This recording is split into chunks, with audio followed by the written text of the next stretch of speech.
They say a dog is a man's best friend, and I never truly understood that until the day I caught my wife cheating. I wasn't looking for signs, wasn't snooping around, and definitely wasn't expecting to uncover a betrayal in the most absurd way possible. But fate, or rather my golden retriever Max, had other plans. It was a typical Saturday morning. The sun was shining, the birds were chirping, and I was in the backyard sipping coffee while Max romped around. Max loved digging through the bushes, chasing squirrels, and occasionally bringing me presents he thought were treasures. Usually sticks or someone's lost tennis ball. But that morning, Max brought me something that wasn't a stick or a ball. No, this time, my loyal pup trotted over with a proud look on his face, holding a used condom in his mouth. First, I just stared, blinking. My brain refused to process what I was seeing. "Max," I shouted, nearly choking on my coffee. "Drop it." He wagged his tail, clearly thrilled with his find, and plopped the thing right at my feet like he just delivered the crown jewels. My first thought was panic. Where the hell did this come from? I looked around the yard, searching for some logical explanation. Maybe a neighbor had thrown it over the fence, or maybe some teenagers had been messing around nearby. But then a darker thought crept into my mind. Max had been sniffing around the sliding door of our guest room earlier, the one my wife, Sarah, had insisted on turning into her yoga room. My stomach tightened. I brought Max inside and cleaned up the evidence with a pair of gloves, shoving it into a Ziploc bag. The whole thing felt surreal. I didn't want to jump to conclusions, but the nagging feeling in my gut wouldn't let me rest. Sarah was upstairs humming as she got ready for her brunch plans. I climbed the stairs, slowly, my mind racing. When I reached our bedroom, she was standing in front of the mirror applying lipstick. "Morning," she said, flashing me a quick smile. "You okay? You look pale." "Yeah," I said, forcing a smile. "Max just found something weird in the yard. Probably trash from one of the neighbors." She laughed lightly. "That dog will eat anything, won't he?" Her reaction seemed normal to normal. After she left for brunch, I decided to investigate. I started with the guest room. The blinds were drawn, but a faint smell lingered in the air. Not the usual lavender candle Sarah liked to burn, but something musky and unpleasant. I checked the trash bin, empty. The hamper, nothing unusual. Then I noticed the throw blanket on the couch in the corner. It was slightly rumpled, and when I lifted it, I found a second condom wrapper tucked underneath. My heart pounded as I stared at it. This wasn't just a coincidence. I sat down, staring at the wrapper in my hand, trying to piece together what the hell was going on. Sarah had been acting a little different lately, more glued to her phone, laughing at texts she wouldn't share, and staying late at yoga class more often than usual. I brushed it off as paranoia, not wanting to be the insecure husband. But now Max had handed me what felt like undeniable proof. That evening, when Sarah came home, I played it cool. "How was brunch?" I asked, leaning casually against the counter. "Good," she said, her voice cheerful as she set her purse down. "You should have come. Jenna asked about you." "Oh, I bet she did," I said with a chuckle. "By the way, Max found something interesting in the yard today." Sarah froze for a split second before turning to look at me. "Oh, what did he find this time?" "A condom," I said, watching her reaction carefully. Her face twitched, just a flicker of something before she forced a laugh. "Gross. Probably some teenagers messing around." "Yeah," I said, nodding slowly. "That's what I thought too." Weird though, it was right near the guest room door. Her smile faltered just for a moment. "Well, it's not like we use that room much." She was lying. I could feel it, but I wasn't ready to confront her yet. I needed more. That night, I waited until she was asleep and went through her phone. She'd been extra careful lately, deleting most of her messages, but she'd overlooked one detail. Her recently deleted folder, and that's where I found them. Text from someone named Chris. "Chris, last night was incredible.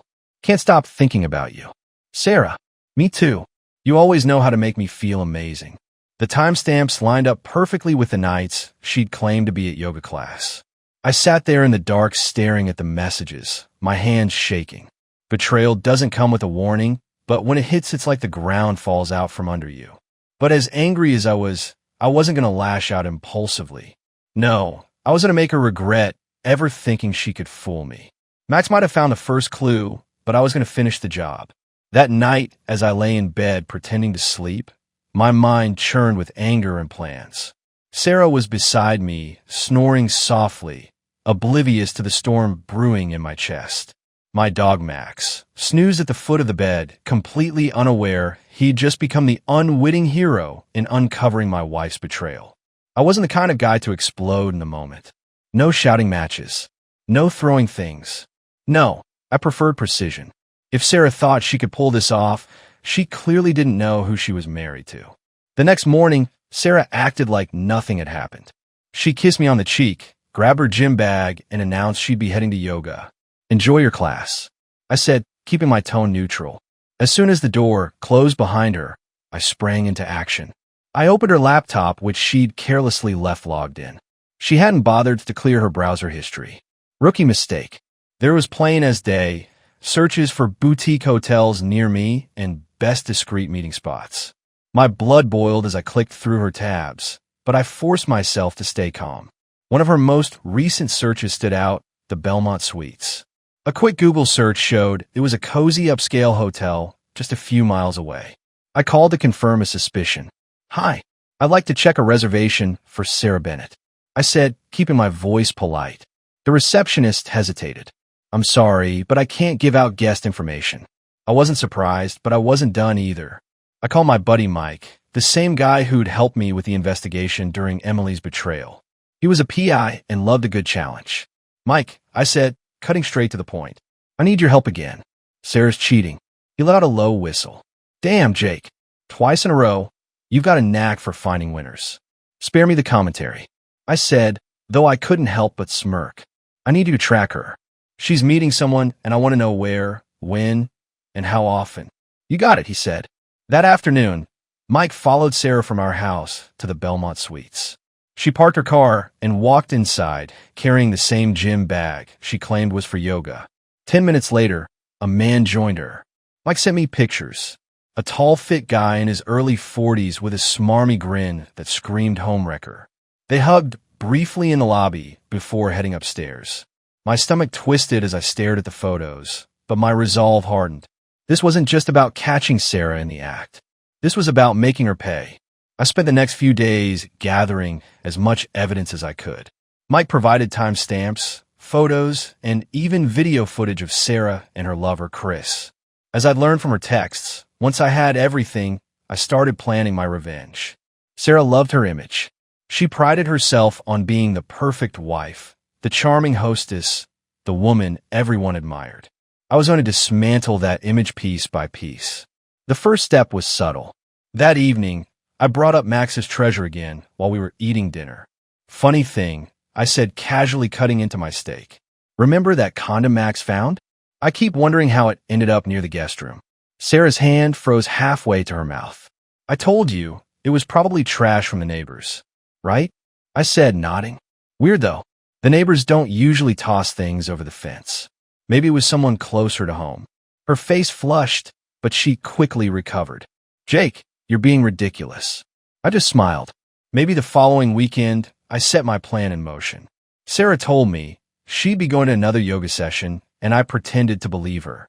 Once she left, I texted Mike, who confirmed she was back at the Belmont Suites with Chris. This time, I decided to make my presence known. I drove to the hotel, my heart pounding with a mix of fury and adrenaline. Mike had already told me the room number, so I walked straight to the elevator and hit the button for the third floor. When I reached their door, I knocked firmly.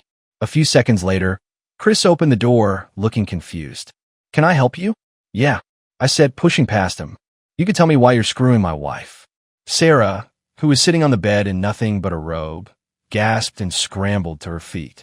"Jake, what are you doing here?" "I could ask you the same thing," I said, my voice icy, "but I think the answer is pretty obvious." Chris held up his hands. "Look, man, I didn't know she was married." "Save it," I snapped. "You two deserve each other." Before they could respond, I held up my phone and took a picture of them together. "What are you doing?" Sarah shrieked, her face turning red. "Just documenting the moment," I said, for future reference.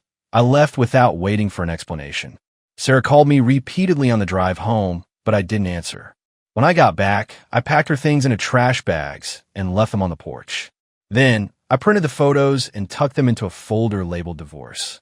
When Sarah came home, she found her bags and the folder waiting for her.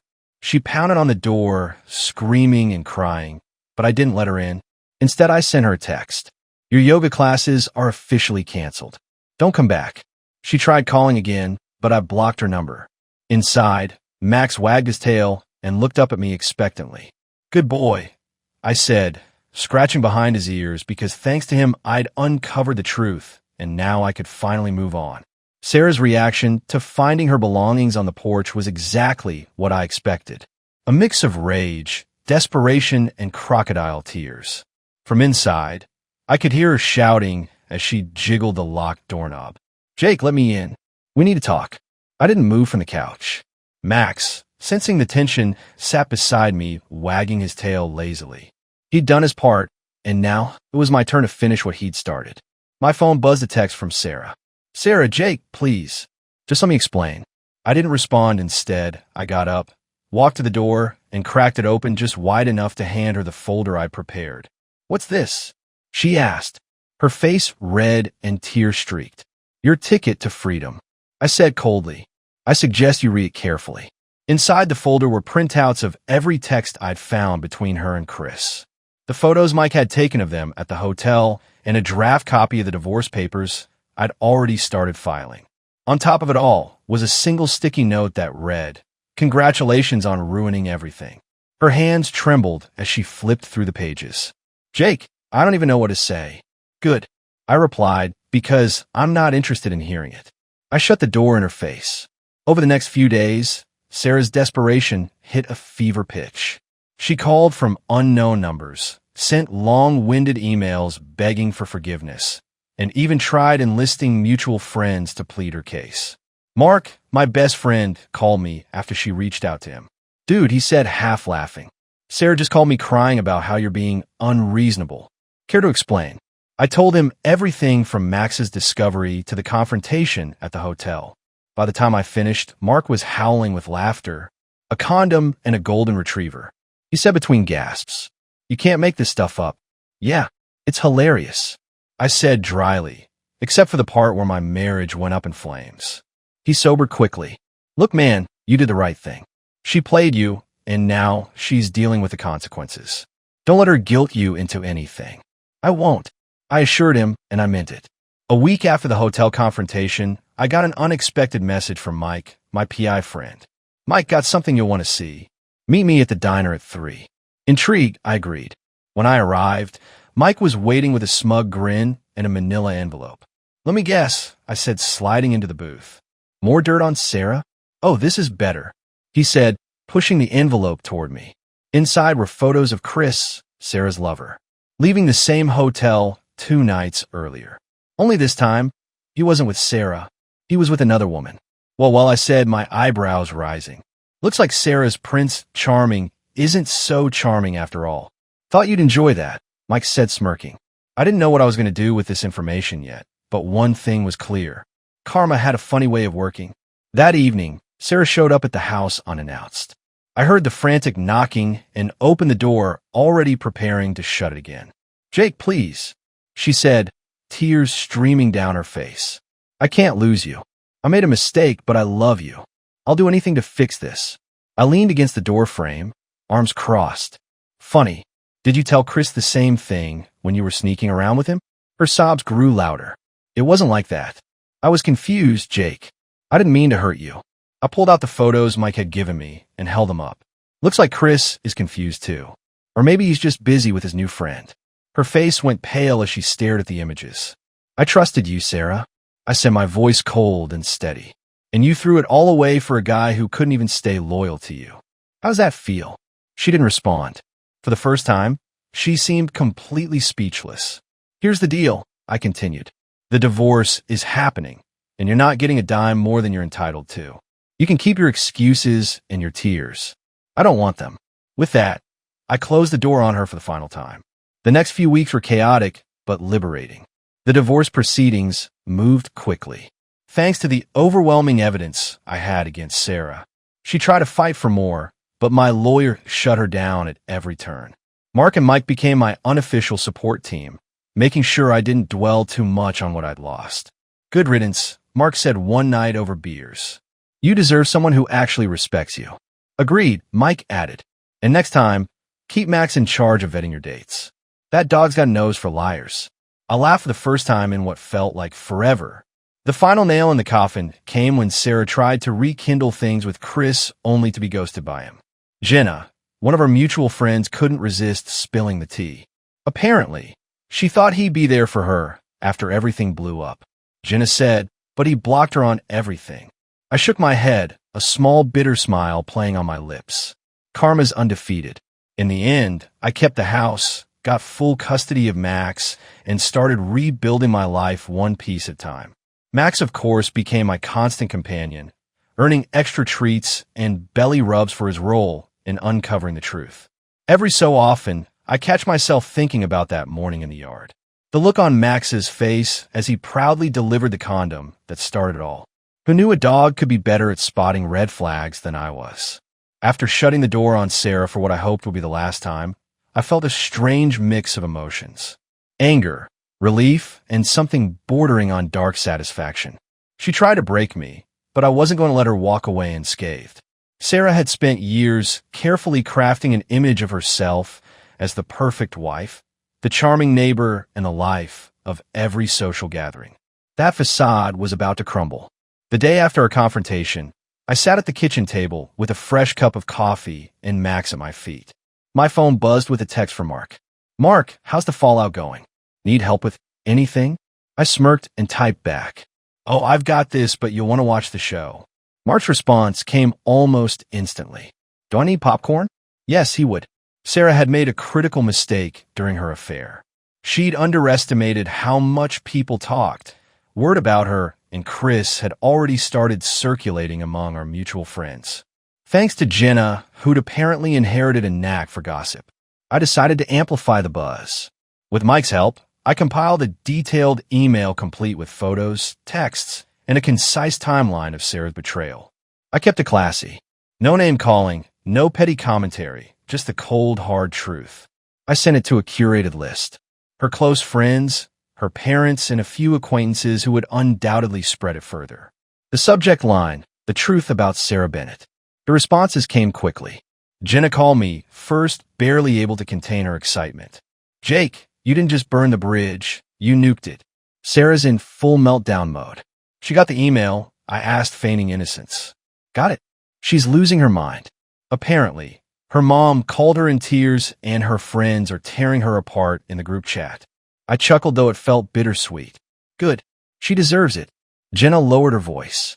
She's been calling everyone trying to spin the story, but no one's buying it. Chris ditching her didn't help. Hearing that was like pouring cold water on a fire. Later that evening, Sarah showed up at the house again, pounding on the door. I debated ignoring her, but curiosity got the better of me. When I opened the door, she looked like a wreck.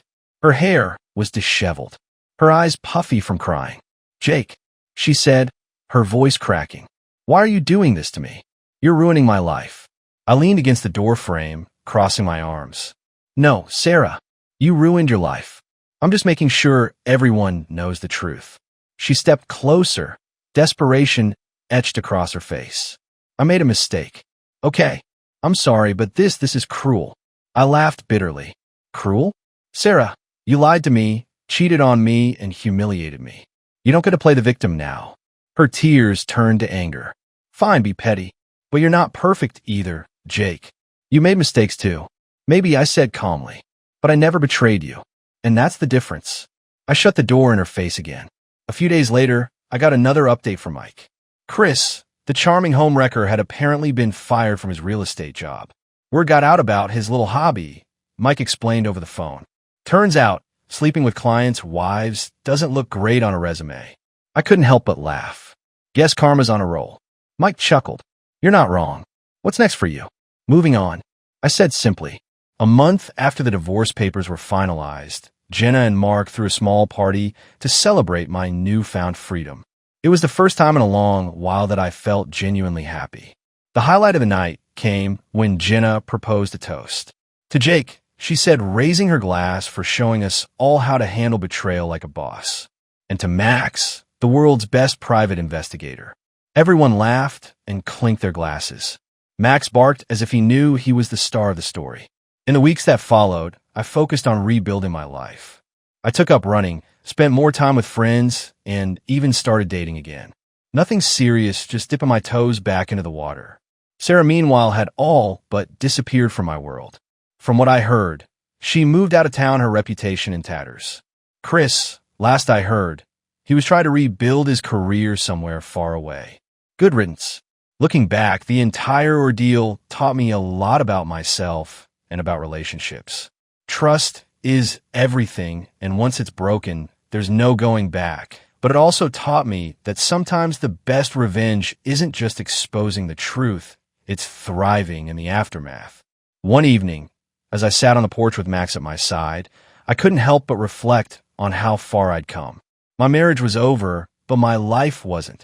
Max wagged his tail, nudging a tennis ball toward me. "Good boy," I said, tossing it into the yard. He barked, happily chasing after it. I smiled because in the end, I realized that while Sarah had betrayed me, Max had been there the whole time, my loyal companion, my unexpected hero. And thanks to him, I was finally free. The weeks turned into months, and the chaos surrounding Sarah's betrayal began to fade. With the divorce finalized, her belongings long gone, and her name rarely mentioned, I finally started to feel like myself again. It wasn't an instant process. Anger doesn't dissolve overnight, and heartbreak doesn't heal with the flick of a switch. But piece by piece, I rebuilt my life. Max was my constant through it all. Every morning, we'd take long walks through the neighborhood, where he'd sniff every tree like it held the secrets of the universe. Sometimes, I think back to that fateful morning when Max had dropped the condom at my feet, setting this whole chain of events into motion. "Good boy, Max," I'd say to him as we walked. "You deserve a steak for that one." One morning out of the blue, I received a letter in the mail. It was from Sarah. I stared at the envelope for a long moment, debating whether to open it or toss it straight into the trash. Curiosity won out. Inside was a long handwritten letter. "Jake, I know I'm the last person you want to hear from, but I need to say this. Losing you has been the hardest thing I've ever gone through. I know I don't deserve your forgiveness, but I hope one day you can understand how sorry I am. I was selfish, careless, and stupid, and I'll regret it for the rest of my life. You were an amazing husband, and I threw it all away for nothing. Chris was a mistake, a terrible one. He never cared about me, and I was too blind to see it. I hope you're doing well. You deserve happiness, Jake. Truly, Sarah." I read the letter twice. My emotions, a mix of anger, pity, and closure. For a brief moment, I considered responding, but ultimately I decided against it. There was nothing left to say. Sarah had made her bed, and I had no intention of crawling back into it. As the dust settled, I began to find joy in the little things again. Saturday mornings at the farmer's market, impromptu barbecues with Mark and Jenna, lazy evenings on the porch with Max. One day, Jenna introduced me to her coworker, Rachel. She was smart, funny, and refreshingly down to earth. We started hanging out first as friends, then as something more. Rachel wasn't like Sarah. She didn't need to be the center of attention or constantly on her phone. She listened when I talked and laughed at my dumb jokes, and most importantly, she loved Max. "She's a keeper," Mark said one evening as we grilled burgers in his backyard. "Yeah," I replied, watching Rachel toss a frisbee for Max. "I think you're right." One evening while scrolling through Facebook, I stumbled across Sarah's profile. It had been set to private, but her profile picture was still visible. A bland selfie with a forced smile. For a moment, I considered clicking on it, but I stopped myself. Sarah was part of my past, and I had no intention of letting her intrude on my present. Besides, I didn't need to know what she was doing. The best revenge wasn't in tearing her down further. It was in living well, thriving, and leaving her in the rearview mirror. One morning, as I was cleaning out the garage, I found a Ziploc bag with the condom Max had unearthed. It was sealed tight, still labeled evidence. I laughed, shaking my head. "Max," I called, holding up the bag. "You remember this?" He barked, wagging his tail. "You're the best detective I've ever known," I said, tossing the bag into the trash. Max barked again, his tail wagging even harder. Now, as I sit here writing this, I realize how much has changed since that fateful day. My life is quieter now, simpler, but it's also better. I've learned to value honesty, loyalty, and the people who truly care about me. Sarah's betrayal could have broken me, but instead, it taught me to be stronger. And for that, I'm oddly grateful. As for Max, he's still by my side, ever vigilant, ever loyal. He's not just a dog. He's my partner, my protector, and my best friend. And thanks to him, I got the fresh start I didn't even know I needed.